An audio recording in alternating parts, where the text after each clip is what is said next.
Hola, estimados colegas. Les prometí que le iba a dar una plática sobre la asignatura. Y es de importancia que quede claro ciertos términos, ciertos principios, ciertos elementos esenciales por los cuales ustedes en el primer encuentro que tuvimos el jueves pasado eh, empezaron a hacer preguntas y tuvieron algunas dificultades. Esta asignatura como alternativas pedagógicas nos habla y nos conviene explicar de que estas alternativas como tal ya se están utilizando en el mundo, en la pedagogía moderna, desde hace varios años. No podemos hablar entonces de que sea ciertos términos, ciertos elementos que se han puesto de moda hace 15, 20 años, una alternativa pedagógica para el desarrollo de la docencia. Breve historia sobre los paradigmas educativos. Hay que tenerlo en claro. Desde la escuela nueva, que inicia con el conductismo, finales del siglo XIX, principios del XX, necesidad de ese conductismo para poder hacer una unificación de los sistemas educativos, crear sistemas educativos en Europa y estos sistemas educativos poderlo llevar a vías de hecho para poder egresar a los estudiantes a nivel superior. El conductismo viene de la psicología conductista y por supuesto tributa a esta. Los grandes representantes del conductismo en aquel entonces, pues Pavlov, de la psicología conductista, Skinner más adelante y Watson. Es interesante que tiene sus antecedentes inclusive en el psicoanálisis de Sigmund Freud. Ahora, ¿qué nos habla? De conducir, de tener aquel ser, digamos, como un tanque vacío y que necesitamos alimentarlo, necesitamos llenarlo de conocimiento para cuando se necesite. El conductismo es conducir esa conducta, transformar esa conducta o transformar esa persona según las conveniencias. Y fue utilizado también por los sistemas socioeconómicos y políticos de la época, tanto capitalista como socialista. Capitalista para no que existieran revoluciones como la revolución soviética rusa. Y por supuesto no le convendría al capitalismo eso. Y también el socialismo lo utilizó para que no volvieran atrás al capitalismo. Esto hace que el individuo pues se pueda manipular al antojo. Recuerden que todo sistema educativo tributa a un sistema socioeconómico y político, o sea, al gobierno. Sea capitalismo, sea socialismo, feudalismo, inclusive el esclavismo también lo hizo en aquel entonces. Del conductismo, con esas maneras repetitivas, con esas obras de teatro como herramientas didácticas, la repetición memorística, la utilización de la memoria desmedidamente, pues fue caducando a partir de la Segunda Guerra Mundial. En la época postguerra mundial, años 50, 45, 46 a 50, aparece la teoría del conocimiento, aparece el cognitivismo. Y bueno, su máximo representante es David Ausubel. David Ausubel, que tiene sus antecedentes fundamentalmente en toda esta escuela psicológica de las inteligencias múltiples de Gardner, por supuesto, que habla de una teoría del procesamiento de la información, de cómo se procesa el conocimiento, de cómo se codifica y se decodifica. Y es el maestro el que codifica y es el alumno el que decodifica. Y es donde aparece por primera vez el concepto de aprendizaje significativo en esos años 50. Interesante que este aprendizaje significativo, todas las palabras que ustedes utilizan hoy en México fundamentalmente, sobre aprendizajes previos, aprendizajes esperados, etcétera, etcétera, aparece en esos años 50 con David Ausubel. Por supuesto, su alumno, Jerónimo Brunner, empieza a trabajar y a conformar toda la estrategia didáctica de que hoy inclusive se utiliza como mapas mentales, mapas conceptuales, lluvias de ideas, mapas mentales, cuadros sinópticos y cuadros diferenciales. Todo esto se viene utilizando hasta el día de hoy en México, ¿no? Ya se está comprobando que Pues es un resumen del conocimiento y no es para apropiarse debidamente del conocimiento. Es un pensamiento, es una forma de apropiarse un conocimiento muy concreto y que no profundiza en argumentos.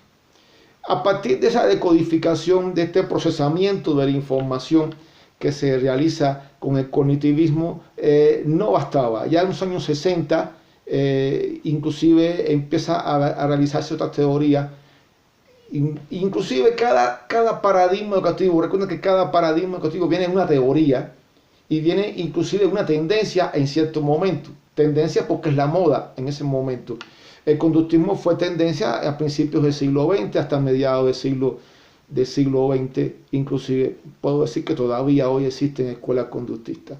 No quiere decir que en la psicología conductista sea negativo. Es utilizado y es positivo para la psicología, para la terapia, para solucionar problemas de conducta. No así para la educación. Está más que rebasado ya por el cognitivismo. Y fue un gran paso de avance el cognitivismo.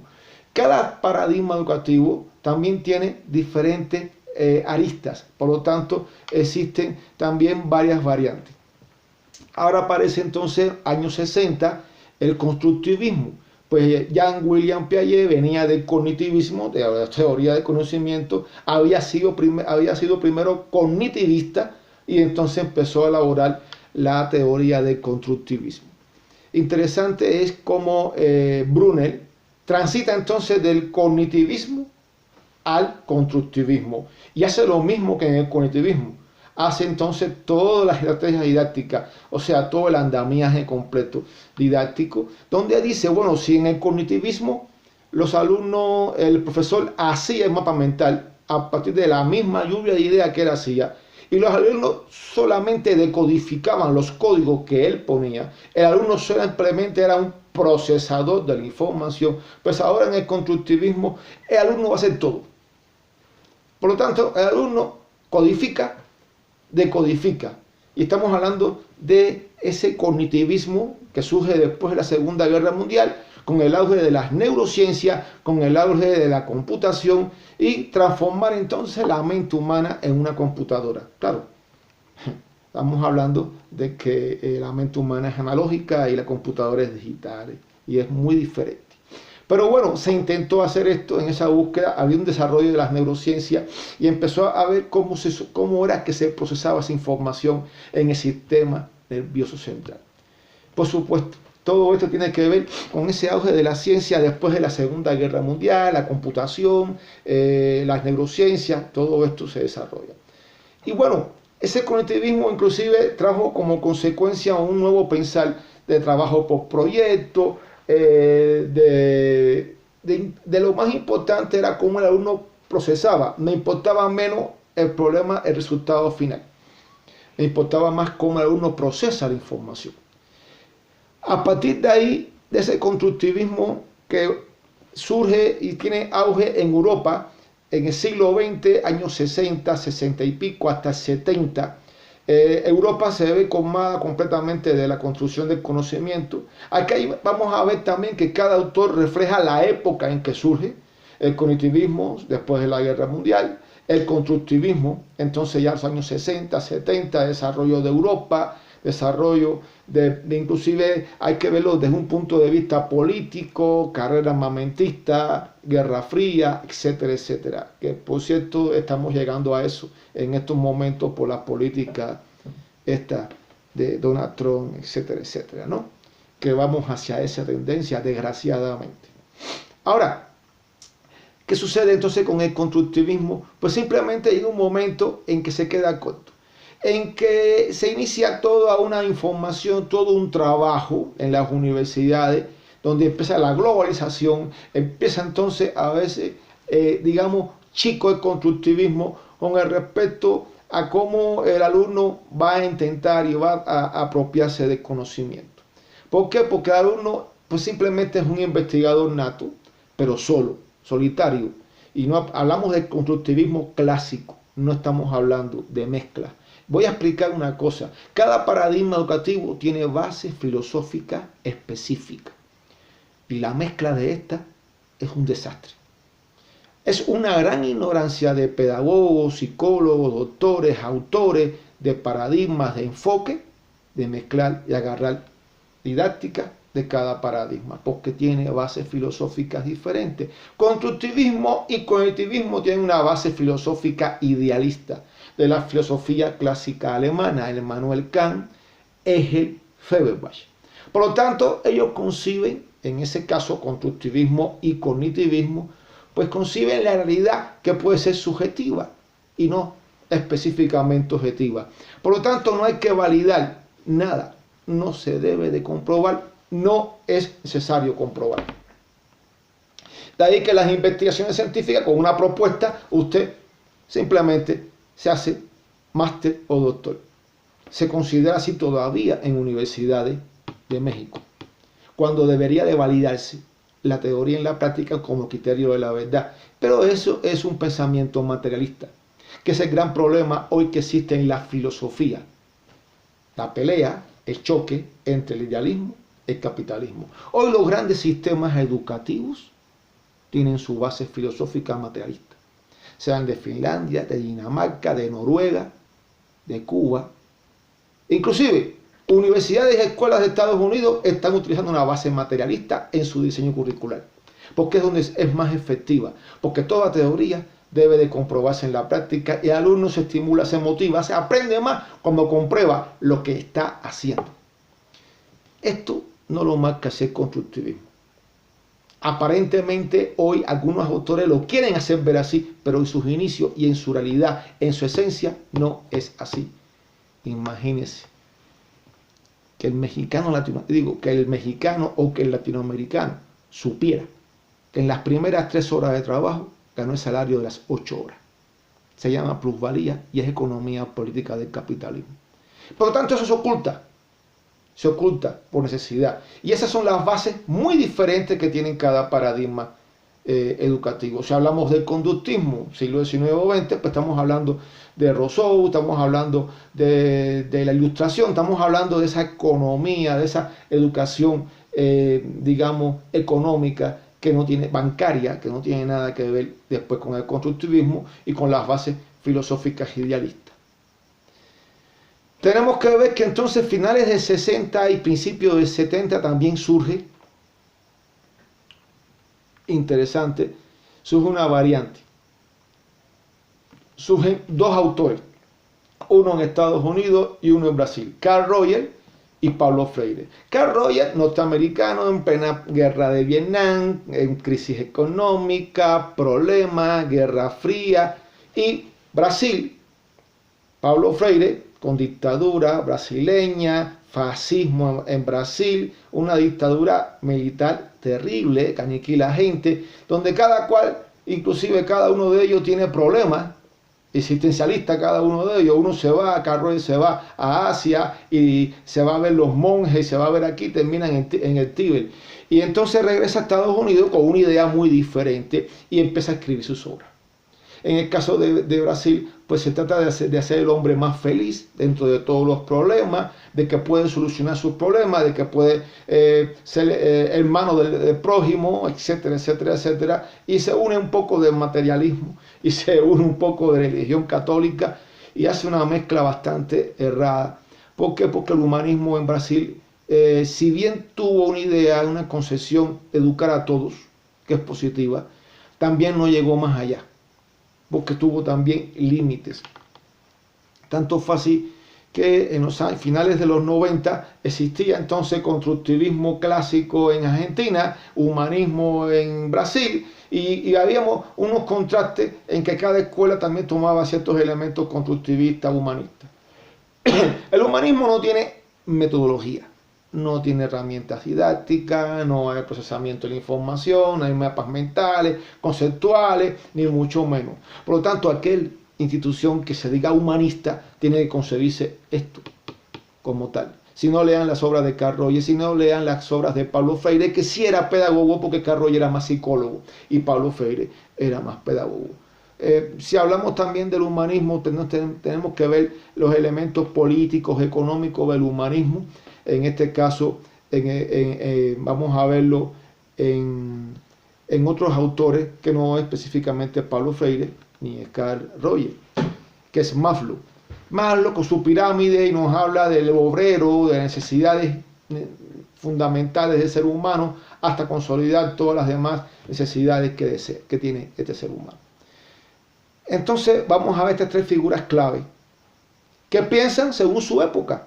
Guerra Fría, Guerra de Vietnam, dictadura. Fíjense que cada uno de ellos tenía su época. Interesante, con contraste con el constructivismo, es un gran paso de avance porque hay un pensamiento más social, una educación más social, pero libre, donde el cual yo convenio con el alumno que quiera aprender. Por lo tanto, ahí no hay nada didáctico, sino simplemente que tú quieres aprender en el día de hoy, que tú deseas conocer, y tengo que conciliar con todo ese aprendizaje en mi clase, con una propuesta, con un proyecto que yo quiero llegar. Por lo tanto, no existen los objetivos desde el cognitivismo, desde el constructivismo, desde el humanismo. Sin embargo, en los países de América Latina se consigue una clase con objetivos, cuando debería de ser propósito, ya que los objetivos son de estricto cumplimiento el mismo día y a la misma hora. De hecho, los verbos empiezan en infinitivo. Aquí vamos a ver que ese humanismo contrastó con el constructivismo y empezaron a hacerse mezclas paradigmáticas, donde ciertos autores aprovecharon y fueron revisionistas de ambos e hicieron un paradigma, hicieron su trabajo, hicieron errado, porque son bases filosóficas muy diferentes. Y fueron destinados al fracaso. Ahí están los datos de la UNESCO, ahí están los datos estadísticos de la UNESCO, qué países entonces estaban desarrollando en esos momentos y cómo están hoy en día. Bueno, estos son 4 paradigmas clásicos, de los cuales se desprende, surgieron de teorías y se desprenden de diferentes variantes. Diferentes variantes desde el siglo XIX, desde el siglo antes inclusive, desde el siglo XX y de ahora el siglo XXI. Por lo tanto, Montessori, Freinet y todos estos se van desprendiendo de cada uno de ellos. Y tienen autores pedagógicos claves y esos autores pedagógicos se guiaron por autores filosóficos, sociológicos, biológicos, de todo. No se puede hablar de un proyecto, de una propuesta educativa sin bases teóricas. Eso es una gran ignorancia. Entonces, retomando todo esto, hablemos entonces de una alternativa diferente, una alternativa que se viene haciendo desde 1928 en la antigua Unión Soviética y que se fue inclusive expandiendo por el mundo socialista hasta llegar a los días de hoy, retomado hoy por la escuela finlandesa, por la escuela noruega, por los sistemas educativos más desarrollados. ¿Por qué? Porque su base está clara y viene no solamente de Carlos Marx y Federico Engels y Lenin, viene inclusive de los griegos, que fueron los primeros materialistas. Los primeros en comprobar la teoría y la práctica de Sócrates. Ahora, es interesante cómo Platón lo retoma y cómo el materialismo retoma los clásicos de la filosofía, que son también educadores, porque fueron educadores. Por lo tanto, también hay que considerar los elementos pedagógicos. Cuando Sócrates iba de plaza en plaza, dialogando. Por cierto, dialogando.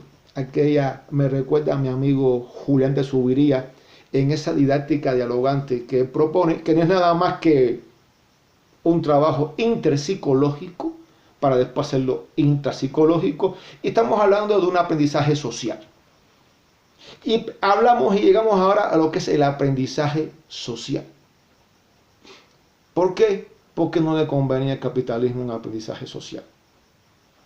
De ahí que surge como paradigma desde los años 20 del siglo pasado el paradigma socio, histórico y cultural. Socio porque la gente aprende en una sociedad. Esa sociedad en una cultura dada y en un momento histórico dado. Por lo tanto, tener una base materialista, dialéctica, histórica, pues entonces tiene que ir cambiando. La dialéctica significa, en su conceptualización filosófica, materialista, de que la materia cambia, los seres humanos cambian. Y es el ser humano el único capaz de transformar la materia y transformarse a sí mismo. Por lo tanto, es muy importante considerar esa base materialista como hoy la base de esas famosas alternativas que no es más que los sistemas educativos más desarrollados en el mundo. Y está ahí en UNESCO. Y por cierto, no lo dicen, las televisoras. Nos lo dice cuando existe un gran evento pedagógico. ¿En qué base filosófica se sustenta este sistema educativo? Porque es un problema político, desgraciadamente. Y fue vedado en el mundo, en aquella cortina de hierro, tanto para unos como para otros. Hoy, en el siglo XXI, todos los grandes sistemas educativos, tienen un basamento psicológico, pedagógico en el paradigma sociohistórico, cultural y en la base filosófica materialista, dialéctica histórica. ¿Por qué? Porque es una forma natural del aprendizaje.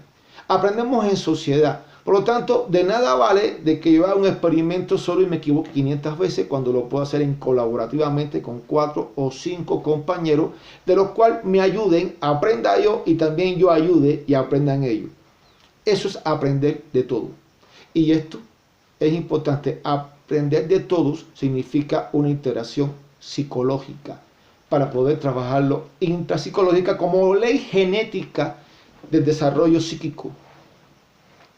Por lo tanto, esta parte se hace muy importante entender qué es el paradigma socio-histórico y cultural, hoy la base de los paradigmas de los sistemas educativos más desarrollados del mundo.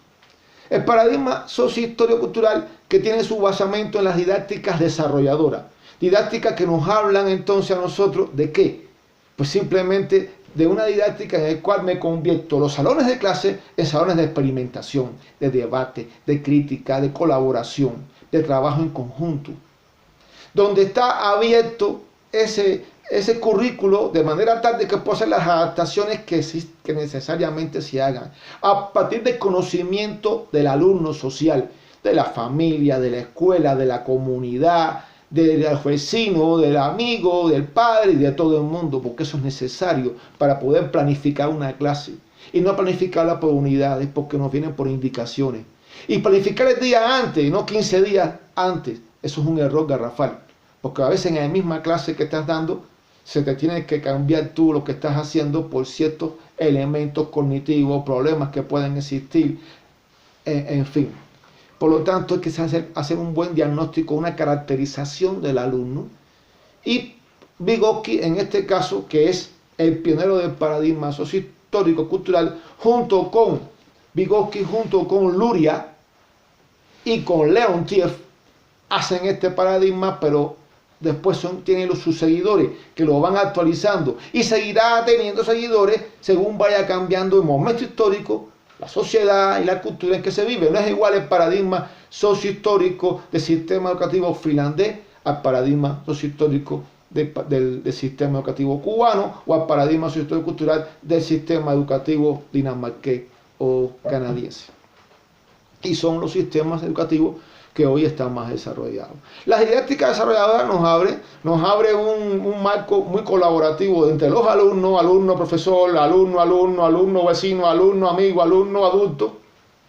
Y nos habla entonces del trabajo con las zonas de desarrollo, donde está la zona de desarrollo actual, la zona de desarrollo potencial, que es a donde quiero llegar, y en el intermedio está la zona de desarrollo próximo, que es la zona de intervención educativa, que es el momento más importante y que es el tránsito, que Vygotsky le llamó zona de desarrollo próximo, Leontiev le llamó potenciación, amigo le llama tránsito, porque transito de una zona de desarrollo actual, que es lo que el alumno sabe hacer, hacia uno potencial, que es lo que desea el profesor que se haga, que logre.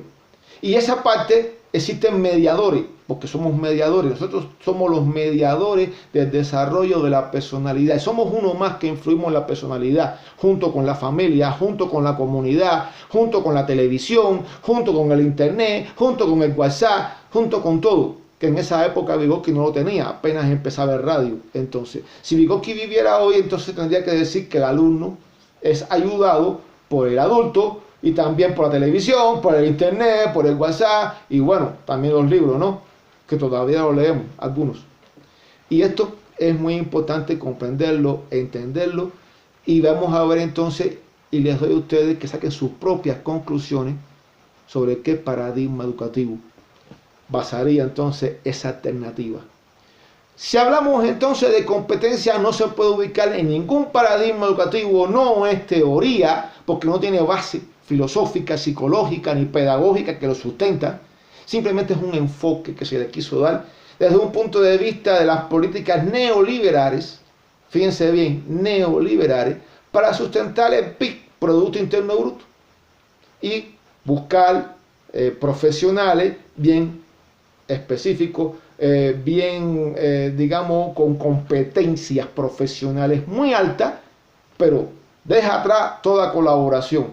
Por lo tanto, es bastante egoísta si nos ponemos a pensar, aunque nos habla de una colaboración, aunque hoy se trabaja cierto trabajo colaborativo, pero al final es lo mismo. No tiene sustento teórico, al menos no conozco yo las bases filosóficas de las competencias. Competencias que fueron olvidadas y fueron surgidas años 80, en los años 80 en Europa, y que se fueron importadas a América del Sur en los 90 y fueron un desastre en el 2000, llevando el 2001 a una crisis económica en Argentina. Si se recuerdan bien lo que pasó en Argentina en esa época. Por lo tanto, ya hoy no se utilizan. Si ustedes se meten en los congresos y los profesores de América Latina o del mundo que van, vamos a ver cuáles son los únicos profesores, alumnos que hablan de competencia. El Congreso Mundial de Pedagogía, que cada 2 años ocurre en Cuba, los únicos maestros y profesores, los únicos profesores, los únicos especialistas en educación que hablan de competencia son los mexicanos. Porque todavía tenemos ese rezago neoliberal y la competencia tributa a una política neoliberal. Por lo tanto, algunos autores y pedagogos oportunistas vieron un filón muy bueno para poder hacer dinero a partir de sus obras que escribieron. Y estas obras las escribieron en base a el sistema socioeconómico y político imperante. Hoy, que habla, por ejemplo, México, que está luchando contra el neoliberalismo, pues tendríamos entonces que pensar y olvidar las competencias. Espero que el nuevo sistema educativo, las nuevas reformas que se van a hacer, lo piensen y tengan en cuenta las bases filosóficas, psicológicas, pedagógicas, biológicas para los diferentes niveles educativos, socioculturales, inclusive ambientales. Por lo tanto, un país, una región, una escuela no es igual a otra. No se puede estandarizar nada, porque todos somos diferentes. Hacer todo diferente, a tener culturas diferentes, sociedades diferentes y vivir momentos históricos diferentes y tener un folclore diferente, no podemos estandarizar nada. Y ese paradigma socio, histórico y cultural es que hace posible la flexibilización, tomar en cuenta los ejemplos didácticos, los ejemplos de la sociedad, de la cultura donde estoy viviendo. Es como si estuviera yo dando clases de inglés y hablaba del Empire State Building en Fifth Avenue, en New York City, cuando yo estoy viviendo en Puebla. Y Puebla no hay Fifth Avenue, hay Benito Juárez Street. No puedo hablar del London Bridge porque no estoy hablando over the Thames River, porque no tenemos Thames River, tenemos Atoyac River. Y tenemos puente y tenemos bridge, sí, pero over Atoyac y no Thames. Tenemos que contextualizar, entonces tenemos que tener en cuenta la cultura, la sociedad, tenemos que tener en cuenta todo en los ejemplos didácticos, en la forma de trabajar. Esto es muy importante, trabajarlo con las didácticas desarrolladoras, que es un diplomado que yo estoy impartiendo hace mucho tiempo y que nos abre una amplitud de gama para una apropiación del conocimiento de una manera natural, colaborativa. Esto es lo que deseo aclarar yo con ustedes de toda la asignatura. Y a partir de aquí entramos en debate, entramos en discusión, que es muy importante las contradicciones, porque las contradicciones generan desarrollo. Muchas gracias.